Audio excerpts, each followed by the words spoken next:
BCL industries के शेयरों की कीमतों में 7 मार्च 2025 को 5% की तेजी देखने को मिली है और इस तेजी के बाद में कंपनी के शेयरों का भाव 41 रुपये 78 पैसे के लेवल पर पहुंचकर 40 रुपये 50 पैसे पर बंद हुआ है।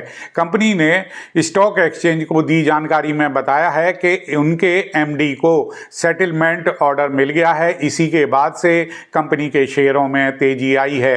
साल 2023 में कंपनी ने अपने शेयरों का बंटवारा किया था।